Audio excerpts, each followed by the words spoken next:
A banner adorned the wall. Karaoke night. Saturdays at 7 p.m. She vaguely remembered seeing the banner as she'd entered the bowling alley, but she hadn't paid much attention to it at the time. A quick glance at her watch informed Hayley that it was indeed the appropriate time, and the couple began singing along to the song. She looked over at Erin, who was bobbing her head very slightly to the music. Did Erin like karaoke?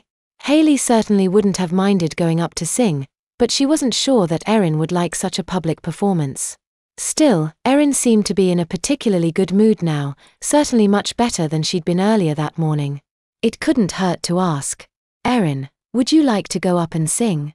Erin instantly stopped bobbing her head and blushed as she realized Hayley was looking at her. She hadn't honestly even considered going up there. Karaoke was something that people other than her did. It did look like it might be fun, though, but "I don't think I'm very good at singing," Erin admitted. "I don't know if everyone wants to hear my voice over the speakers." Martin gave Erin a goofy smile. "You don't have to be good at singing to do karaoke," he said. "Just listen to those two up there. Do they sound like they're very good?" The couple certainly looked like they were enjoying themselves, but they certainly didn't have much talent.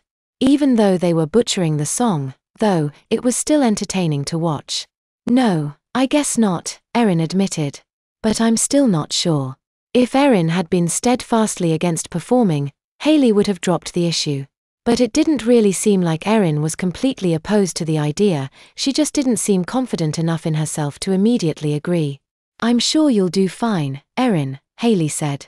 "I'd really like to get up there and sing a song with you. Would you do it for me?"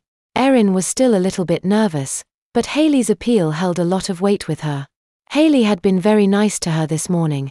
In fact, Hayley had treated her well ever since she'd known her. She owed Hayley a lot, and while she sure wasn't as confident that the audience would think she was as good as Hayley though she would be, she could at least try out one song. She nodded at her cousin. "I'll do it." Hayley hugged her, and her aunt and uncle smiled. Apparently they were happy that she was deciding to do this, although she wasn't certain why. "Do they really want to see me sing that much?" The older of the two practically skipped over to the area where the microphones were located. Erin followed, apparently much less enthusiastic than her cousin. A scruffer-looking man sitting behind a computer and some audio equipment handed them a stack of paper held together by a pair of staples. "Pick a song for when it's your turn," he said. "There are a few people in front of you." Hayley began to thumb through the pages, looking for something good. Erin looked at the paper, but she wasn't really paying attention to it. Butterflies were forming in her stomach as she thought about what was to come. Hayley said, "I'd do okay, but I don't know, it's not like the people here have a choice not to listen to me, when I'm on the speakers like that. What if I'm really bad, and they're mad that I'm ruining their game with bad music? But I said I'd do it for Hayley. I have to do this for her, I can't screw it up." She noticed that Hayley was mumbling under her breath as she read the titles. Eventually, she raised an eyebrow and said, "They have that?" Hayley pointed to the sheet of paper. "Do you think this one will be okay?" Erin looked where her cousin was pointing, but she was too nervous to focus her eyes and process the tiny text. "Sure. We can do that." Hayley detected the touch of fear in Erin's voice and patted her on the shoulder. "Don't worry so much. It'll be fun." If only it were that easy to feel better about this, thought Erin. Hayley pointed out her selection to the scruffy man, who nodded and took the piece of paper back from them. They sat down at a table to wait. Erin began to play with the salt shaker, this time ignoring the greasy feel. "I wonder if Hayley's really good at singing or something. How else could she be so confident about going up there and making everyone listen to her?" Hayley looked over at her cousin and saw a girl squeezing the salt shaker so hard that her knuckles were the same color as the salt she was in danger of spilling.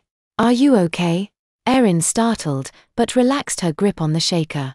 "I have to do this for Hayley. I can't let her think I'm too worried to do this, or she might tell me I don't have to, even though she'd be really disappointed. I can do it. It's just one song." Mustering all the confidence she could, she tried to reassure Hayley. "I'm fine. It'll be fun, right?" "Right." Hayley smiled, apparently believing her. The younger of the girls still wasn't certain, though. Whoever had thought of the phrase butterflies in the stomach was wrong, she decided. Butterflies were gentle. It felt more like she had a swarm of hornets inside of her. Having to wait her turn certainly wasn't helping. All the extra time only served to make her even more nervous. A song finished, and the man behind the audio equipment pointed at their table. "You're up," he said.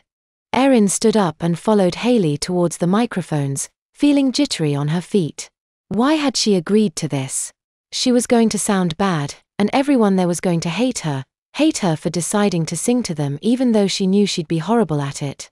She found herself turning away from Hayley and the microphones. She couldn't do this. Avoiding looking at what she knew would be a disappointed face on Hayley, she began to walk straight for the bathroom, the only place she was likely to have some privacy in the crowded building. Her knees barely bent and her clenched fists swung neatly at her side. It was a very efficient walk, perfectly fulfilling its job of getting her out of sight as quickly as possible while simultaneously drawing little attention to herself. She opened the door to the ladies' room perhaps more forcefully than she should have, but was relieved to find that the room was vacant save for her. The only other moving thing in the room was her reflection in the mirror, which was currently waving its arms around in an uncoordinated manner, looking as if it wanted to hit something. Her mirror image's fists didn't connect with anything, though. Eventually the reflection clamped her hands on the counter and began to breathe heavily. She'd wanted to sing. Not just for Hayley, but she genuinely thought it had looked interesting to do. Why had she lost the nerve to do it? Erin slowly brought her breathing under control, taking very loud, deep breaths.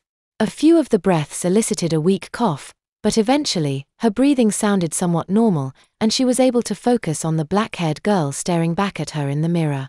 Her ghost stared back at her, face puffy and pink, with watery eyes. She hadn't quite cried, but she was apparently very close to the point. Erin blinked a few times and watched a single tear roll down the cheek of the girl across from her. The girl sniffle and wipe her nose on the back of her wrist, being careful not to let her arm touch the lenses of her glasses. "I'm sorry," Erin told the girl. I've been horrible." Hayley was stunned as she saw Erin turn away and walk to the bathroom. "Skip our turn," she said quickly, and walked towards the door Erin had just flung herself through. Reaching for the handle, she paused, and then retracted her hand, standing outside the door. Erin hadn't said anything to her. In fact, it seemed like she'd deliberately avoided eye contact. She obviously wanted to have some time alone. As much as she wanted to go in and console her cousin, she knew she'd have to leave her alone for a little bit.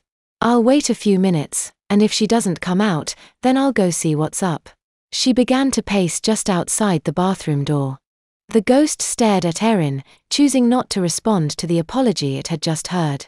Instead, it mocked her, imitating her every move. And yet, she couldn't look away. Somehow, having someone there to talk with made her admission of guilt easier to deal with, even if the other person didn't really exist. She continued explaining herself. "I promised Hayley that I'd go sing with her. It sounded like fun. And I'd already been happier than I expected today. Of course I wanted to go up there with Hayley, but I just couldn't do it." The girl across from her stared deep into her eyes, but didn't respond. "What?" Erin queried. "You know that everyone would have hated me for making them listen to me sing if I turned out to be bad, and I couldn't guarantee I would be good. It wasn't worth the chance of them all getting mad at me." She still received nothing but a glare in response. Erin dropped her shoulders and sighed. "You're probably right. Most of the people out there probably don't care one way or the other about me. If I was bad, they'd probably just laugh it off, the same way me and Hayley were doing to the other bad singers, and forget about me. So why can't I convince myself of that?" Her reflection tilted its head slightly, took another deep breath, and let it out slowly. "They really don't care about me," Erin continued, "and yet I was so worried about what they thought that I managed to hurt one of the few people who actually does care about me. Hayley's the best friend I've ever had, and I disappointed her for no better reason than avoiding making strangers mad at me." She paused for a moment, and her reflection looked like it was deep in thought. "I need to apologize to Hayley," Erin eventually admitted. "Hopefully she'll give me another chance." Erin nodded to herself, and the girl across from her did the same, tormenting her. That was what she had to do. She'd go find Hayley, and she'd beg for forgiveness. Hayley had been so eager to sing with her, and she'd promised to accompany Hayley, and now she'd broken her promise. She was about to step back from the sink when the bathroom door opened. A twin of Hayley's came in and stood next to Erin's own mirror image just as she felt someone brush up against her own shoulder. "Are you okay?" asked Hayley, apparently noticing how pink her face was. "You look like you've been crying." "No, I haven't been crying," sniffled Erin. "I just got very close to it." Erin watched as Hayley's twin reached her arm around the other girl, pulling her in for a hug. "I'm sorry. I shouldn't have made you get up and sing." Erin stepped back and looked directly at Hayley. The girls in the mirror could wait. "No," she said, louder than she'd intended. "I'm the one who should be saying sorry. I lost control of myself, and I let you down. But you didn't." "I did." Erin was surprised at the force in her own voice. The expression she saw on her cousin's face gave away that she was shocked as well. "I can do this. I will do this. Hayley, will you give me another chance to sing with you?" Hayley's lips moved a little bit before her voice caught up. "Are you sure you're really up for singing?" Erin was stung by her cousin's doubt, but the doubt was completely warranted. She had to give it another try. She felt her confidence growing. "Hayley, I want to do this." Hayley pulled her close again. "Of course." Erin collapsed into the hug, sniffling softly. "Thank you." The karaoke equipment attendant gave them a funny look as they came back, but he accepted their request to be put back in line. "You two already waited, anyway, so you can go after this song is over," he informed them. Erin looked at Hayley and smiled. She'd be fine. Her cousin was with her. The last remaining minutes of the current song flew by, and once again, Erin found herself approaching the microphones. She could still feel her stomach churning, but she was in control. Maybe the people in the audience would hate her, but as long as it would make Hayley happier, she could do it. The opening notes of the song played, and Erin took a deep breath. The two of them simultaneously began to belt out a silly song they'd both heard way too often when they were a bit younger. "Moving to the country, gonna eat a lot of peaches. I'm moving to the country, I'm gonna eat me a lot of peaches." Erin was amazed. Once she'd gotten over the hurdle of starting to sing, the rest of the song just came naturally. Why had she been so worried? The audience didn't seem to be cringing. Apparently her singing wasn't horrible. Hayley was also surprised. This particular song didn't really require vocal talent to sound decent. The lyrics were much more interesting than the music. And yet Erin was performing the heck out of the song. Apparently her claims that she wasn't great at singing were false modesty. Her cousin wasn't going to win a record deal anytime soon, but she certainly sounded better than the majority of people who'd performed at the karaoke, herself included. "Millions of peaches, peaches for me. Millions of peaches, peaches for free. Look out." The girls finished out their song. Hayley gave a dramatic bow and Erin followed suit by pulling out the sides of her t-shirt and giving a small curtsy. In response, they heard a few claps, which soon spread to the rest of the nearby population for a few moments. Hayley turned to Erin and gave her a thumbs-up gesture. "They loved you." Erin was positively glowing from both the audience's reaction and her cousin's praise. "I never could have done it without you, Hayley. They loved us." Both girls smiled at each other as they returned to their lane.